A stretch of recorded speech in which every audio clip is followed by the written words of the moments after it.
Olá, turma. Sou o professor Glaucilei Barros, dando continuidade ao nosso estudo de física sobre as leis de Newton, utilizando o caderno de atividades autorreguladas número 2 do primeiro ano, da primeira série do ensino médio, relativa ao segundo bimestre. Na aula 2 nós falaremos sobre a segunda lei de Newton, que também é conhecida sob o princípio fundamental da dinâmica.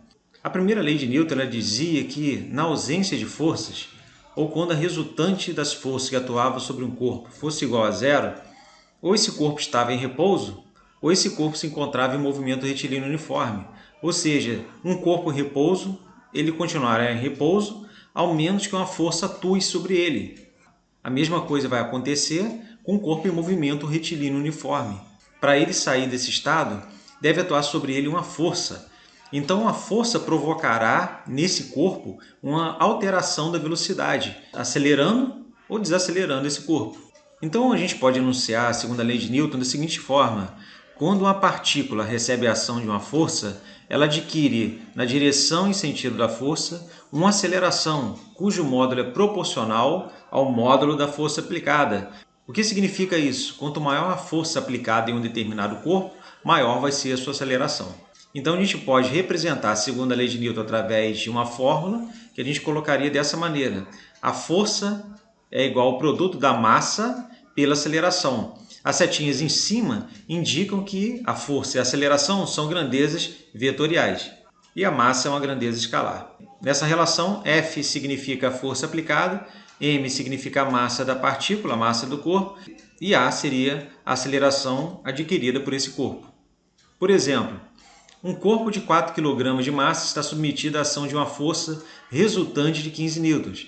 A aceleração adquirida pelo corpo na direção dessa resultante é em metros por segundo ao quadrado. Então aí nós temos que a massa desse corpo é igual a 4 kg, aí nós temos unidade SI. A força resultante aplicada nesse corpo, então sobre esse corpo pode atuar 2, 3 ou 4 forças, ou seja, o que importa é que a resultante das forças é igual a 15 newtons e está pedindo o valor da aceleração. Então, nós vimos que força aplicada no corpo é o produto de sua massa pela sua aceleração.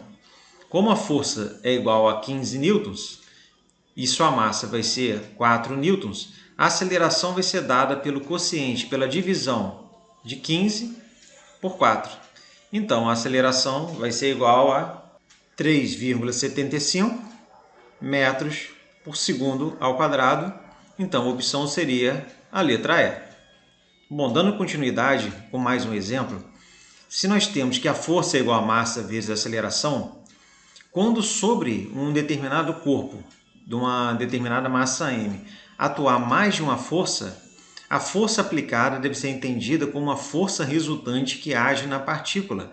Então, a gente pode escrever essa relação botando aqui um Rzinho, indicando que a força resultante, ou seja, o somatório das forças que atuam sobre um corpo, sendo que a soma dessas forças seria uma soma vetorial, igual nós vimos em aulas passadas, a resultante das forças que atuam sobre esse corpo é igual ao produto de sua massa vezes a aceleração. Um exemplo: um bloco de 5 kg que desliza sobre um plano horizontal está sujeito às forças de 15 newtons para a direita e 5 newtons força de atrito para a esquerda. Está pedindo a aceleração do bloco. Então, se eu desenhar essa situação aqui, nós teremos, aqui temos a superfície, desenhamos aqui o bloco, então atua uma força F de 15 newtons para a direita, então vamos desenhar aqui um vetor horizontal, cujo sentido é para a direita, e seu módulo é igual a 15 newtons. No sentido contrário, atua uma outra força em virtude da rugosidade entre as superfícies em contato, que é chamado força de atrito, e o sentido é sempre contra a tendência de movimento. Então, se eu apliquei uma força para a direita, a força de atrito, naturalmente, ela vai ser para a esquerda. Então, aqui nós teremos a força de atrito no sentido contrário, cujo módulo é 5 newtons, a direção também é horizontal e o sentido, no caso, para a esquerda, contrário à tendência de movimento. Então, se eu quero achar a aceleração do corpo e sabendo que pela segunda lei de Newton, que nós enunciamos agora há pouco e aperfeiçoamos ela, dizendo que a resultante das forças que atuam sobre o corpo é igual a massa vezes aceleração. E neste caso aqui, nós temos mais de uma força atuando sobre esse corpo. Então, a resultante das forças que atuam sobre esse corpo vai ser dada de que maneira? Como essas duas forças elas são horizontais e possuem, portanto, a mesma direção, para achar a resultante dessas forças, e já que elas têm sentidos contrários, eu vou simplesmente subtrair 15 menos 5. Então, a força resultante vai ser igual a 10 newtons. Então, agora, substituindo aqui na nossa segunda lei de Newton, força resultante vai valer 10, a massa do corpo vale 5 kg e a aceleração é o que eu também estou querendo saber. Então, a aceleração vai ser 10 dividido por 5. Então, a aceleração desse corpo vai ser 2 metros por segundo ao quadrado.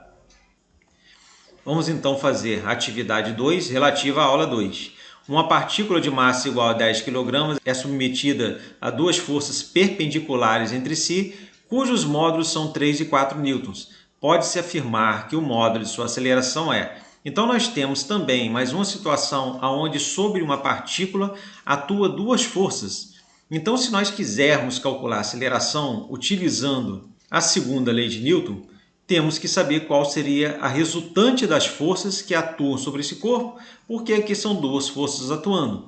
Como essas forças elas são duas e são perpendiculares, nós podemos desenhar aqui essa situação.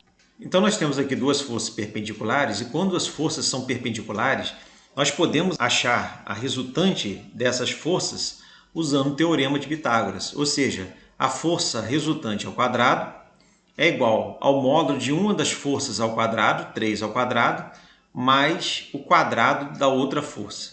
Então, nós teremos que a força resultante ao quadrado vai ser igual a 9 mais 16. Então, a força resultante ao quadrado vai ser igual a 25. Então, o valor da força resultante vai ser justamente a raiz quadrada de 25. A força resultante vai ser igual a 5 newtons. Uma vez descoberto o valor da força resultante igual a 5 newtons, eu vou substituir agora aqui na segunda lei de Newton.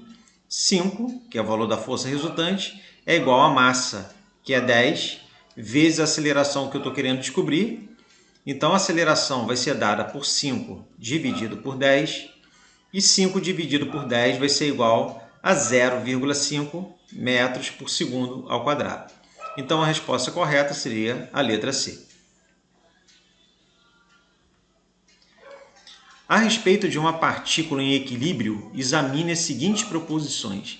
Então, o que seria uma partícula em equilíbrio? Nós dizemos que um determinado corpo está em equilíbrio quando a resultante das forças que atuam sobre ele é igual a zero. Por exemplo, você tem um bloco, pode atuar nele uma força para a direita igual a 5 newtons, pode atuar para ele uma força para a esquerda também igual a 5 newtons, a força resultante é igual a zero. Quando isso acontece, esse bloco pode ter duas situações. Ou ele se encontra em repouso, ou ele se encontra em movimento retilíneo e uniforme. Ou seja, quando um corpo está em equilíbrio, a resultante das forças que atuam sobre ele é igual a zero. Mas isso não significa que seu estado seja de repouso. Porque nós vimos lá na primeira lei de Newton, quando a resultante das forças que atuam sobre o corpo é igual a zero, ou seja, quando ele está livre de ação de forças, esse corpo ele pode estar em repouso ou movimento retilíneo uniforme. Então, analisando agora essas proposições, a primeira não recebe a ação de forças. Então, ele pode estar em equilíbrio e não receber a ação de forças. Então, essa situação seria verdadeira. Descreve a trajetória retilínea. Então, se a resultante das forças que atuam sobre um corpo é igual a zero, ele pode estar em movimento retilíneo uniforme, também é verdadeiro. Ele pode estar em repouso. Então, é uma das duas situações quando uma partícula está em equilíbrio, a do repouso ou movimento retilíneo uniforme. Pode ter altas velocidades. Então, ele pode estar com movimento retilíneo uniforme, sem nenhuma limitação para a sua velocidade. Pode ter velocidade baixa ou uma velocidade muito alta. Então, são corretas todas as afirmações. Um carro está movendo-se para a direita com uma determinada velocidade, quando os freios são aplicados. Assinale a opção que dá o sentido correto para a velocidade V do carro, sua aceleração A e a força resultante F que atua no carro enquanto ele freia. Então a gente vê aqui o sentido do movimento que é para a direita. A velocidade é uma grandeza vetorial que ela tem o mesmo sentido no movimento. Se o movimento é para a direita, a velocidade, o vetor velocidade também é para a direita. A aceleração, ela tem o mesmo sentido da força. Então aqui, nesse caso, nós temos uma força resultante que atua no carro enquanto ele freia.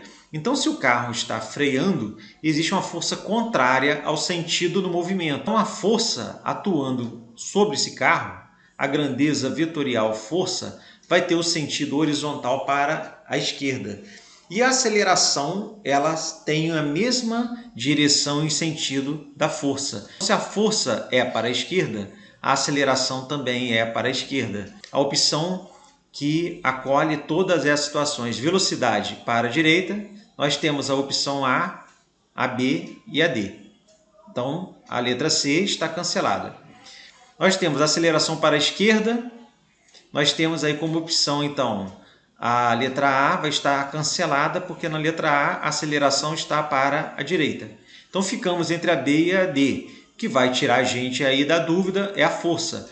A força, ela tem o mesmo sentido da aceleração, portanto vai ser para a esquerda.